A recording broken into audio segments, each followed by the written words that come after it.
কীর্তন গান বীরভূমের বুকে যেভাবে মানুষের মনের মধ্যে একটা শ্রদ্ধার জায়গা রেখেছে, সারা বাংলার মধ্যে এই বীরভূম জেলা একটি অনন্য জেলা। প্রথম কথা, এই জেলা থেকেই তো কীর্তনের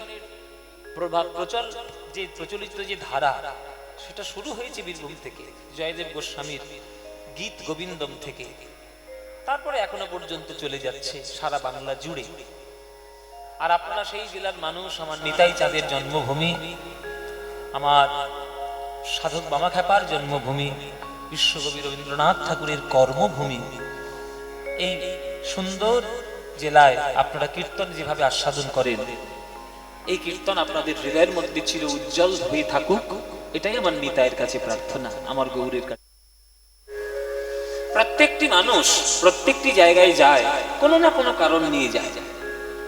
যেমন আমি আজকে আপনাদের এখানে এসেছি গ্রামে, কেন? গান শোনানোর জন্য, কীর্তন শোনানোর জন্য। আপনারা কেন এসেছেন? কীর্তন শোনার জন্য। শোনানো আমার আসার কারণ, আর শোনা আপনাদের আসার কারণ। তাহলে এই যে কলিযুগে মহাপ্রভু এলেন, তারও কি কোনো কারণ আছে? নিশ্চয়ই আছে। বিনা কারণে কোনো কিছু হয় কি? বিনা কারণে পৃথিবীটাই জন্ম নেয়। পৃথিবীটাও জন্ম নিয়েছে, আর পৃথিবীটাও একটা তৈরি হয়েছে কোনো না কোনো একটা কারণ। কি কারণ আমরা এখনো পর্যন্ত বুঝতে পারিনি ঠিক, তবে কারণ। এই কিছুদিন আগে আমি একটা ভিডিও দেখছিলাম, কি সুন্দর করে এক্সপ্লেন করেছে একটা লোক। আমারও মাথায় খানিকটা স্ট্রাইক করলো যে হ্যাঁ, এটা তো ঠিক। মানে একটা বিজ্ঞানী আর কি, একটা বিজ্ঞানের ছাত্র, সে একটা ভিডিও করে ওই ফেসবুকে দিয়েছে। ফেসবুক তো খুব, আমরা খারাপ কাজে ব্যবহার বেশি করি বলে, কিন্তু যদি আমরা ভালো কাজে ব্যবহার করতে পারি ভালো হবে। ইউটিউব ভালো কাজে ব্যবহার করতে পারলে ভালো হবে। তাই ফেসবুকে একটা ভিডিও দেখছিলাম যে আমাদের যে সোলার সিস্টেম, আমাদের যে সৌর জগৎটা, পৃথিবীটা ঠিক যে জায়গাটায় আছে, এই জায়গাটায় মনে হয় কেউ যেন প্রি প্ল্যান করে ওইখানটায় রেখে দিয়েছে। পৃথিবীটাকে কেউ প্রি প্ল্যান করে আগের থেকে পরিকল্পনা করে ঠিক এই জায়গাটাতে রেখেছে পৃথিবীটা। কেন? তিনি বলছেন যে এই জায়গাটার থেকে যদি সূর্যের দিকে আরো একটু এগিয়ে থাকতো, তাহলে সূর্যের তাপে আমরা কোনোদিন বেঁচেই থাকতে পারতাম না। 80 ডিগ্রি সেলসিয়াস পর্যন্ত তাপমাত্রা চলে যেত। আমাদের তো 40-45 হলেই আমরা হাবুডুবু খাই। বলছে 80 থেকে 100 পর্যন্ত ডিগ্রি সেলসিয়াস চলে যেত যদি একটুখানি এগিয়ে থাকতো সূর্যের দিকে। আবার বলছে একটুখানি যদি পিছিয়ে থাকতো, তখন আবার এতই ঠান্ডা হয়ে যেত যে রাত্রির বেলা সব জায়গায় বরফ পড়ে যেত। মানে বেশি এগিয়ে থাকাটাও ভালো নয়, বেশি পিছিয়ে থাকাটাও ভালো নয়, এমন একটা জায়গায় পৃথিবী রয়ে গেছে যেন মনে হচ্ছে কেউ আগের থেকে পরিকল্পনা করে এই জায়গাটাতে রেখে দিয়েছে। তা আমরা তো জানি না কে রেখে দিয়েছে, ধরেই নিতে হবে ঈশ্বরই রেখে দিয়েছে, আমার গোবিন্দই রেখে দিয়েছেন। আমার গোবিন্দই সবকিছু সৃষ্টি যখন করেন, তাহলে আমাদেরকে রক্ষা করার জন্য বোধহয় এই জায়গাটাতে উনিই রেখে দিয়েছেন। তাহলে তিনি যখন করুণা করে এত সুন্দর একটা পৃথিবীতে এইভাবে রেখে দিয়ে আমাদেরকে লালন পালন করছেন, তাহলে আমাদের কি কোনো কারণ নেই তাকে ডাকার, তাকে ভজনা করার, তাকে কৃতজ্ঞতা জানানোর কোনো কারণ নেই? কারণ আছে। তাই আমাদেরও জন্ম হয়েছে মানুষ রূপে, যাতে আমরা তাকে কৃতজ্ঞতা জানাতে পারি। তাহলে গৌরাঙ্গ এখানে এসেছেন একটা কারণে। কোন কারণে? সেই কারণটা রচনা করছেন রূপ গোস্বামী প্রভুপাদ। তিনি লিখছেন যে অনর্পিত চরিং চিরাগ। অনর্পিত, অন অর্পিত, অনর্পিত। অর্পিত মানে দেওয়া হয়েছে, অনর্পিত মানে দেওয়া হয়নি। তাহলে অনর্পিত মানে দেওয়া হয়নি। চরিং চিরাগ, চিরকালে কখনো দেওয়া হয়নি এমন একটা দামি জিনিস। করুণয়া মানে করুণা করিয়া, অবতীর্ণ অবতার কলৌ, কলিযুগে অবতার হলেন কে? গৌরাঙ্গ সুন্দর। তাহলে চিরকালে কোন জিনিসটা দেওয়া হয়নি? না স্বভক্তি শ্রিয়ম, নিজের প্রেম সম্পত্তি, নিজের ভক্তি সম্পত্তি, নিজের রোজগার করা প্রেম সম্পত্তি কাউকে তিনি দেননি। সেইটা দেওয়ার জন্য নাকি কলিযুগে তিনি করুণা করে অবতীর্ণ হয়েছেন। তাহলে অনর্পিত চরিং চিরাগ করুণায় অবতীর্ণ কলৌ সমর্পয়িতে, সমর্পণ করার জন্য উন্নত উজ্জ্বল রসান, উন্নত উজ্জ্বল রসে সমৃদ্ধ নিজের ভক্তি সম্পদ, যেটা অর্পণ করা হয়নি সেটা সমর্পণ করতে এসছে। এ তো আশ্চর্য ব্যাপার। কেন এত দয়ালু হয়েছেন? আপনারা যারা কৃষ্ণকে ভালোবাসেন আপনারা জেনে রাখুন, আপনারা যতই কৃষ্ণকে ভালোবাসুন না কেন, আপনারা জেনে রাখবেন যে কৃষ্ণের মতো কৃপণ আর কেউ নেই। প্রচন্ড কিপ্টে মানুষ। চৈতন্য চরিতামৃতে পরিষ্কার করে লেখা, কৃষ্ণ যদি ফিরে কভু ভুক্তি মুক্তি দিয়া, প্রেম কভু নাহি দেন রাখেন লুকাইয়া। চৈতন্য চরিতামৃতে লেখা আছে, কৃষ্ণদাস কবিরাজ গোস্বামী লিখেছে, বলছে কৃষ্ণের কাছে আপনি যা চাইবেন কৃষ্ণ তাই দিয়ে দেবে, কিন্তু তার সম্পত্তিতে হাত মারলেই কৃষ্ণ ছুটে চলে যাবে 100 হাত দূরে। তাহলে কৃষ্ণের কাছে এই যে আপনারা চান না, ওই যে আপনারা পেয়ে যান, ভগবানের কাছে মানত করেন যা চান তাই পেয়ে যান, এটা কৃষ্ণের স্বভাব দেওয়া। আপনি ভগবানের কাছে 100 বিঘে জমি চান, ভগবান দিয়ে দেবে। ভগবানের কাছে 5 তলা বাড়ি চান, ভগবান দিয়ে দেবে। 2 কোটি টাকা দামের গাড়ি চান, দিয়ে দেবে। 50 কোটি টাকা সম্পত্তি চান, দিয়ে দেবে। ভুক্তি দিয়ে দেবে, মুক্তি দিয়ে দেবে, সব দিয়ে দেবে। কিন্তু কোন ভক্ত যদি একবার চেয়ে ফেলে, হে গোবিন্দ আমি কিচ্ছু চাই না, আমি শুধু তোমার চরণের প্রেম চাই, ব্যাস, অমনি কৃষ্ণ তল্পি তল্পা গুটি আগে পালাবে, বলে বাবা খবরদার থাকা যাবে না, আমাদের আসল জায়গায় হাত দিয়েছে এসে। প্রেম তিনি কাউকে দেবেন না, কাউকে প্রেম দেন না, গুটিয়ে রেখে দিয়েছে সম্পত্তি সিন্ধুকের মধ্যে। সত্য যুগে কাউকে প্রেম দেন, ত্রেতা যুগে কাউকে প্রেম দেন, দাপর যুগে বৃন্দাবনের পরিমণ্ডল ছাড়া কাউকে প্রেম দেন।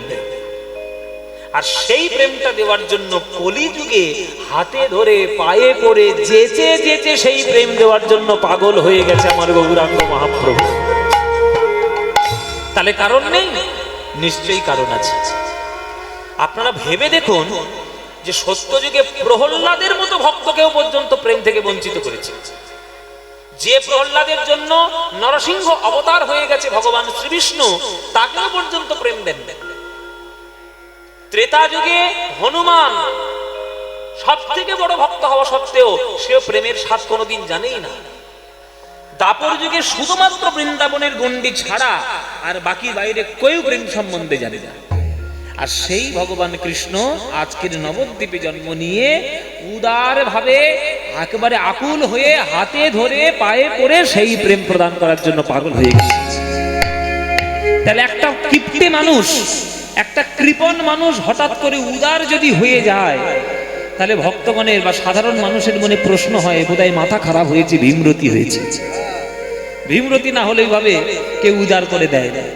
মনে মনে দেখবেন বাবা, আপনারা তো গ্রামে বাস করেন, গ্রামে যখন বাস করেন তাহলে গ্রামে কিছু কিছু লোক আছে যারা কিপ্টে হয়। কিছু মনে করবেন না, আপনাদের গ্রামে যদি কেউ কিপ্টে থাকে, তাদের আমি উদ্দেশ্য করে বলছি না, আমি আমার গ্রামেরও কথা বলছি। আমার গ্রামেও 3-4টে লোক আছে, সে কিপ্টে মানে সাংঘাতিক কিপ্টে, মানে জল পর্যন্ত সরবে না এমন কিপ্টে, হাড় কিপ্টে বলে। হ্যাঁ, তো সেই হাড় কিপ্টে লোক হঠাৎ করে যদি উদার হয়ে গিয়ে বলে আমার সম্পত্তি কি কোথায় আছে গো, আমার সম্পত্তিগুলো তোমরা নিয়ে নিয়ে ভাগাভাগি করে নাও, লোকে বলবে না পাগল হয়েছে?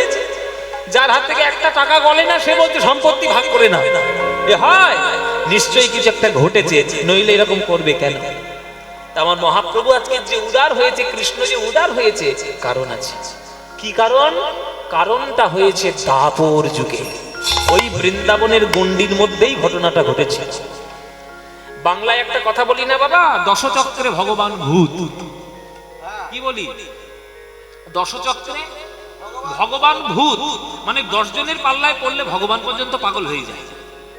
তা সত্যি দাপর যুগে 10 জনের পাল্লায় পড়ে ভগবান ভূতই হয়েছে। 10 জন কে কে বাবা? ললিতা, বিশাখা, চিত্রা, চম্পক, লতিকা, ইন্দুরেখা, তুঙ্গবিদ্যা, রঙ্গদেবী, সুদেবী, 8 জন সখী, বড়াইমা আর রাধা রানী। এই হচ্ছে 10 জন।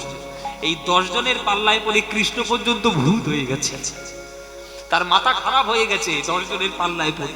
কিরকম খারাপ? একদিন কৃষ্ণ যখন রাধারানীর চরণে এসে বসে বসে প্রেম প্রার্থনা করছে, তখন সখীরা এসে কৃষ্ণকে ধরেছে। এই যে কৃষ্ণ, রাধারানীর চরণ ধরে খুব প্রেম করছো, এই প্রেমটা ঘটিয়েছিল কে?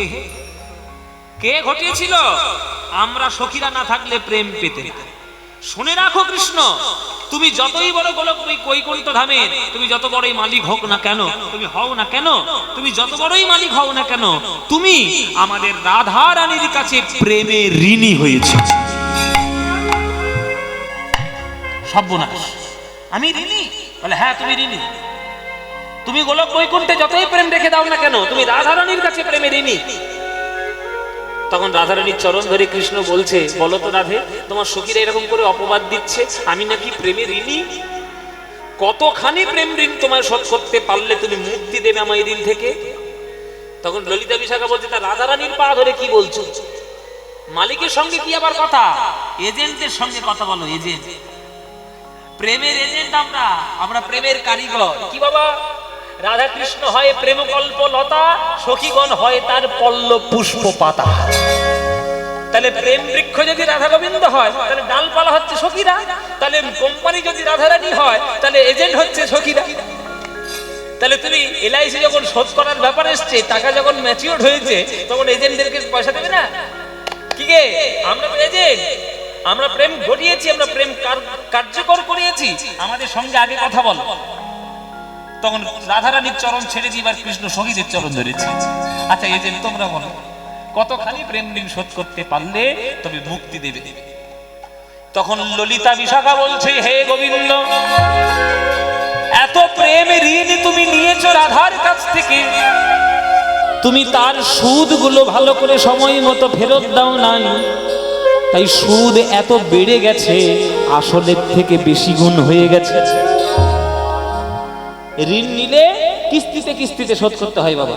মনে করুন আপনি ব্যাংক থেকে 10 লাখ টাকার ঋণ নিয়েছেন, আপনার তো একসঙ্গে দেওয়ার ক্ষমতা নেই, তা আপনি সুদ সমেত ব্যাংকে ফর্মে সাইন করে এসেছেন যে আপনি প্রত্যেক মাসে 50,000 টাকা করে আপনি শোধ করবেন। একে বলে কিস্তিতে কিস্তিতে শোধ। তাহলে 5 বছরে বা 3 বছর যাই হোক, যেমন সময় হবে তেমন আপনার শোধ হয়ে যাবে, তাই না? তো শোধ যখন হয়ে যাবে সেটাকে বলে কিস্তিতে কিস্তিতে শোধ। তা কৃষ্ণ ঋণ নিয়েছে প্রেম রাধার কাছ থেকে অনেকটা, কিন্তু কিস্তিতে শোধ করেনি বলে সুদটা আসলের থেকে বেশি গুণ হয়ে গেছে। মানে কৃষ্ণ মনে করুন 10 লাখ টাকা ঋণ নিয়েছে, এখন সুদ দাঁড়িয়েছে 70 লাখ টাকা। 70 লাখ টাকা সুদ দাঁড়িয়েছে। এবার আসল যদি ধরেন 80 লাখ টাকা, এ ক্ষমতা নেই কৃষ্ণের শোধ করা। তুমি শোধ করনি বলে তোমার সুদটা এত বেড়ে গেছে, আসলের থেকে বেশি গুণ। তাই সারা দাপর যুগ ধরেও তুমি যদি প্রেম বিতরণ করে যাও, তোমার ঋণ শোধ হবে না। কৃষ্ণ তো মাথা খারাপ হয়ে মুখ টুক চুন করে বসে আছে। কি হবে? আমি তাহলে ঋণই থাকবো? সখীরা বলছে, ঋণী থাকবে কেন? উপায় আমরাই বলে দিচ্ছি। এই জন্মে তোমার শোধ করা হবে না, আগামী জন্মে কলিযুগে যখন জন্ম নেবে, জীবের হাতে ধরে পায়ে পড়ে অযাচিত ভাবে যখন ওই প্রেমে প্রদান করবে, হে গোবিন্দ, সেদিন ঋণের খালাস পাবে। সেদিন হরিবল হরিবল খালাস পাবে, তুমি সেদিন ঋণের খালাস পাবে। সেদিন ঋণের খালাস পাবে, যেদিন দাঁড়ে দাঁড়ে প্রেমে বিলাবে, সেদিন ঋণের খালাস পাবে। দাঁড়ে দাঁড়ে প্রেম বিলাবে, সেদিন ঋণের খালাস পাবে। ব্রহ্মার দুর্লভ, এত বেশি ট্রেবেল নয়, বেশ দাও, একটু বেশ দাও, খ্যান খ্যান করছে আওয়াজ। ব্রহ্মার দুর্লভ গোলকের প্রেম, অযাচকে দিবে আনি। ব্রহ্মার দুর্লভ গোলকের প্রেম, অযাচকে দিবে আনি।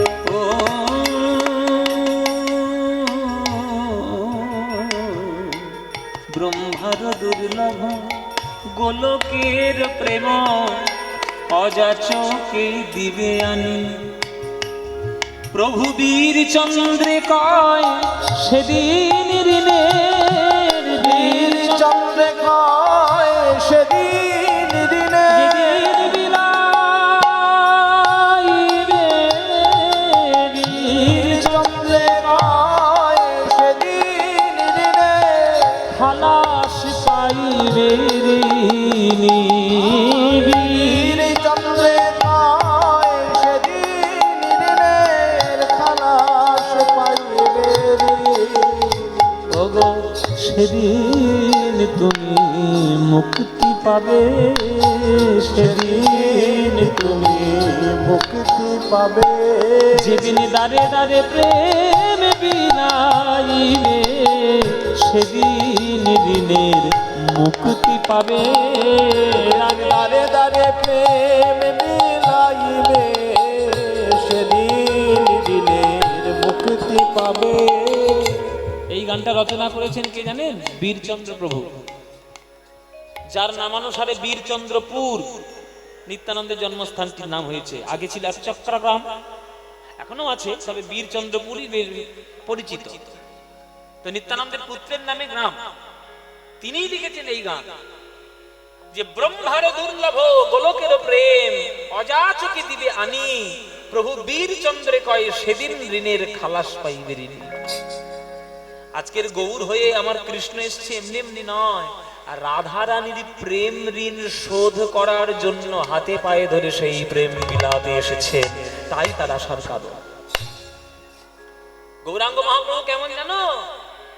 গৌরাঙ্গ মহাপ্রভু হচ্ছে রাধার ভাব। কৃষ্ণ প্রেম কেমন হতে পারে সেটা দর্শন নিজে করার জন্য কৃষ্ণই এসেছে আজ গৌর হয়ে। রাধারানী কৃষ্ণকে ভালোবেসে কি দুঃখ পেয়েছে সেটা কৃষ্ণের জানতে হবে না? আস্তে কথা নয়, বড় কথা হচ্ছে, এত কথা কেন? এই যে মায়েরা যারা যারা আসছেন চুপচাপ বসবেন, কোনো কথা বলবেন না। আসলে প্রচুর জায়গা ফাঁকা আছে, প্রচুর জায়গায় বসবেন, ঘাড়ের উপরে এসে বসার চেষ্টা করবেন না। অনেকের অভ্যেস আছে ঘাড়ের উপরে গিয়ে বসবে, বান্ধবীর সঙ্গে একেবারে একসঙ্গে চেপে চেপে বসবে। আস্তে আস্তে কথা নয়। 3 ঘন্টা আমরা কীর্তন করতে আসি, শুধু কীর্তন করাটা আমার পেশা নয়, পেশা অবশ্যই, পয়সা নিয়ে কীর্তন করি, কিন্তু যেগুলো শোনানো হয়, যেগুলো বলা হয়, সেগুলো শাস্ত্রের বচন, সেগুলো তোমাদের উপকারে লাগবে যদি শুনতে পারো। যতক্ষণ কীর্তনের আসরের মধ্যে থাকবে শান্ত হয়ে থাকবে।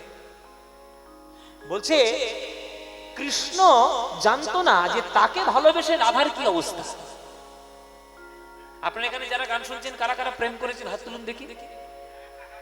প্রেম করেছেন কেউ? সত্যিকারের প্রেম বলুন। বলবে না? না বাবা বলছে বলবে না, মায়েরা বলছে বাবা যদি করেও থাকি তো আমি বলবো নাকি? কটা প্রেম করেছি না করেছি বলা যাবে না, বলে প্রেম করবো নাকি?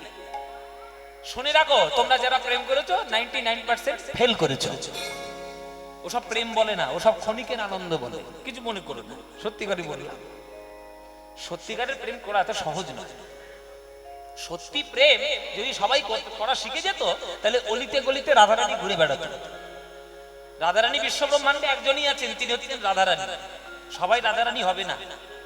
1000 জন যদি প্রেম ভালোবাসা করে, একজন সত্যিকারের ভালোবাসতে পারে, আর 99.999 শুধু ফুর্তি আনন্দ। বলে রাখলাম, এটা সত্যি কথা বাবা, হজম করতে শিখুন। সত্যি কথা, একদম সত্যি কথা।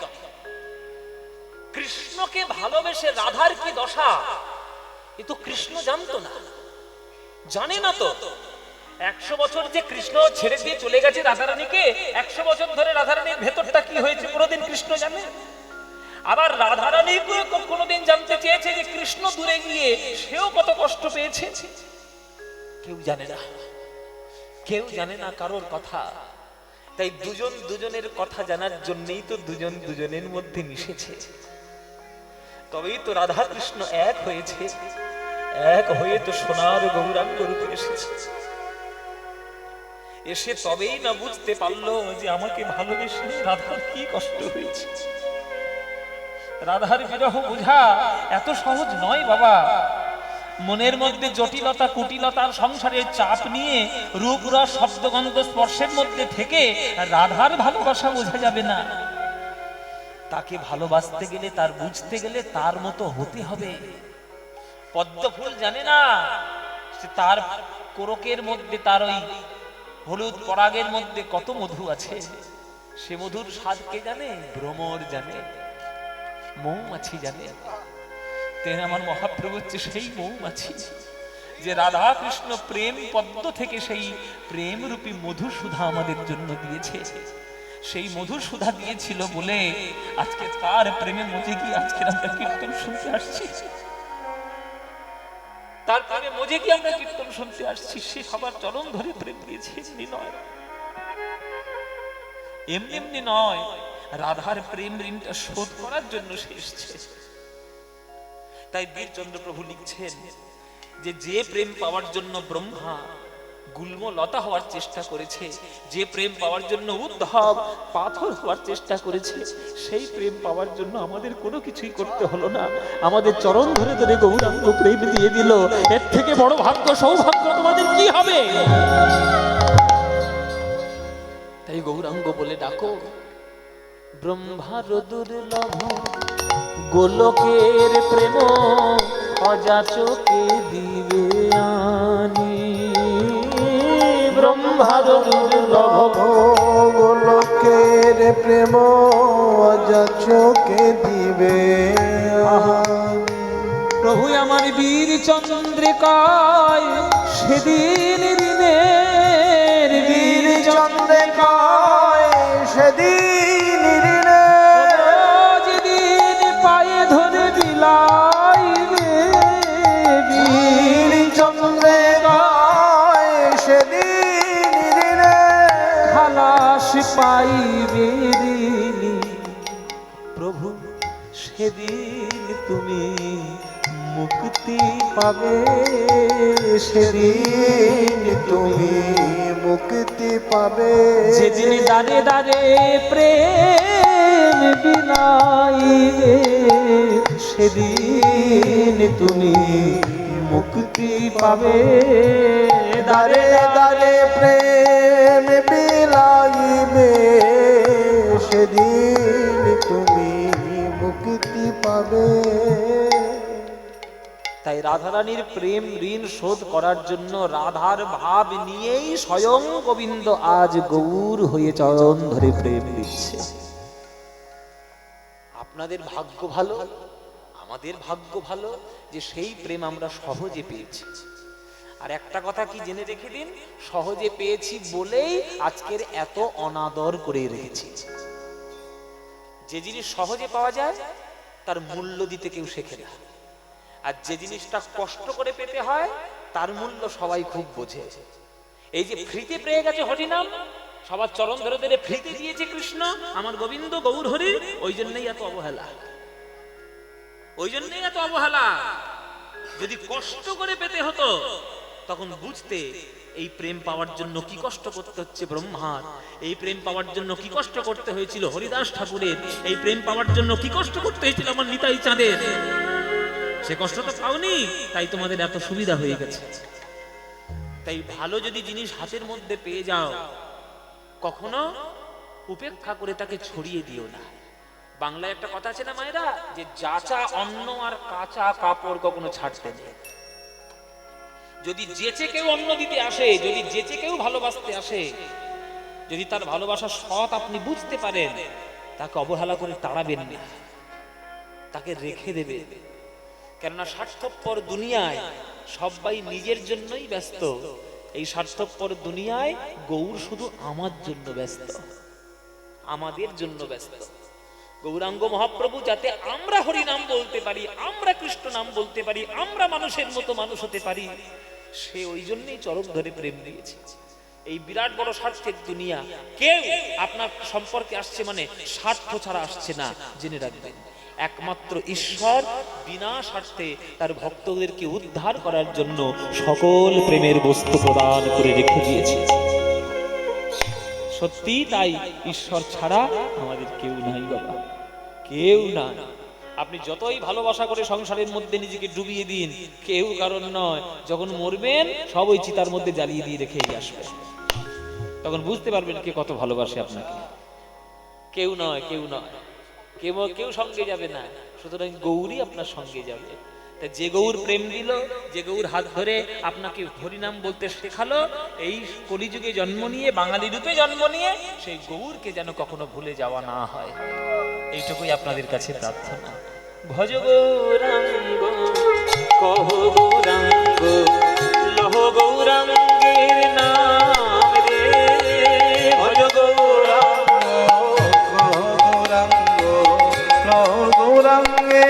নাম রে।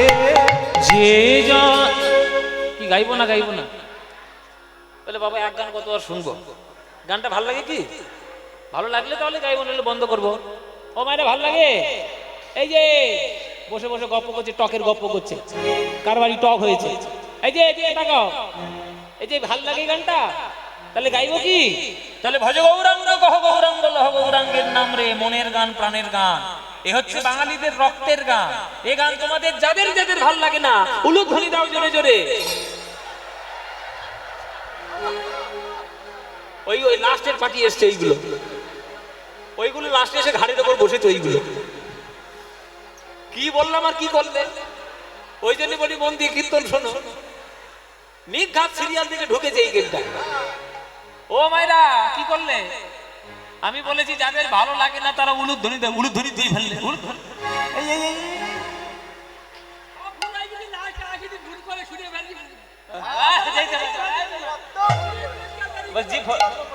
জিভ ফসকে বেরিয়ে গেছে বলছে কি, তোমাদেরও তাই নাকি? তাহলে শুধরে নাও। এইবার যারা যারা ভালোবাসো, এইবার উলুধ্বনিটা দাও দেখি। হ্যাঁ, না না ভালোবাসে, হ্যাঁ ভুল করে দিয়ে ফেলেছে, তা কি করবে? যখন ভালোবাসো, করতালি দিয়ে সুযোগ যখন পেয়েছো, একটু আমরা সবাই মিলে একটু হরিনাম কৃষ্ণ নাম করবো। করবেন তো মায়েরা? চলো প্রাণ খুলে একটু গান গাই। ভজ গৌরাঙ্গ কহ গৌরাঙ্গ লহ গৌরাঙ্গের নাম রে, বলো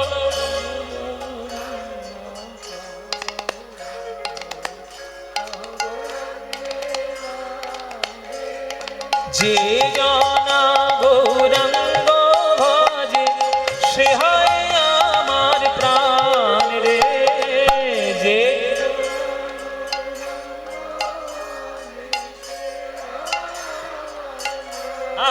এই তো প্রভাত কালে হা গৌরাঙ্গ, যে বলে একবার রে, প্রভাত কাল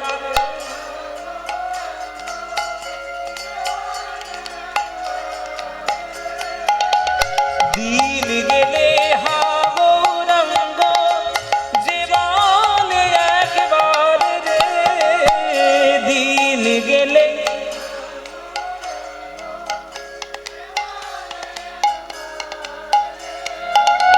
সেই মন আমার হয়, আমি হই তার রে, সে জন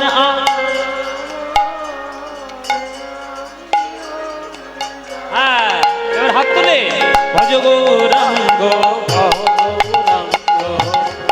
গৌরাঙ্গের নাম রে, ভজ গৌরাঙ্গ গৌরাঙ্গের নাম রে। যে জনা গৌরাঙ্গ ভজে, সে হয় আমার প্রাণ রে। যে জনা গৌরাঙ্গ ভজে, সে হয় আমার প্রাণ রে। আহা ভজ গৌরাঙ্গ, উলুধ্বনি উলুধ্বনি গৌরাঙ্গের নাম রে, ভজ গৌরাঙ্গ নিতাই গৌর হরি। ভজ গৌরাঙ্গ গৌরাঙ্গের নাম রে, ভজ গৌরাঙ্গ গৌরাঙ্গের নাম। বলো আনন্দ হয়েছে? আনন্দ হয়নি? এই আনন্দ আর কোথাও পাবেন? এই পেতে গেলে আনন্দ প্রত্যেক বছর মান্দারে আসতে হবে, কীর্তন শুনতে আসতে হবে। কি আসবেন তো? আসবেন তো? ব্যাস, আপনারা এলেই আনন্দ হবে। বাবা 10 কিলোমিটার সাইকেল এসছেন, আপনার চরণে প্রণাম গো। না না আপনারা দেখুন, ভক্তরা না এলে আমরা কাকে গান শোনাবো বলুন? আপনারা এই আগ্রহ নিয়ে ছুটি আসেন বলে, স্নেহ করেন, আমাকে ভালোবাসেন। এই দেখুন আমার যারা সামনে বসেছে, এরা কি সব, এরা সব চেনা মুখ। এরা কীর্তন শুনে শুনে আমার মুখটাও পর্যন্ত কটা হাড় আছে মুখের মধ্যে তাও জানে, কিন্তু তবুও কীর্তন শুনতে আসে। এরা ভালোবাসে। আরে মান্দারে তো আমি আজকে থেকে আসছি না, মান্দারে বহু বছর থেকে আসছি। এই তো বলে 5-6 বার 6-7 বার তো হয়ে গেছে, হ্যাঁ 7 বার হয়ে গেছে। বহুদিন থেকে আমি আসছি মান্দারে, অনেক দিন থেকে।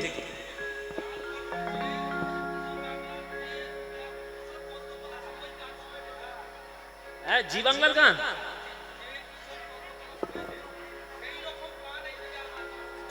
চলুন সেই সব কিছু হবে, বসুন ধৈর্য ধরে সব হবে। জয় নিতাই।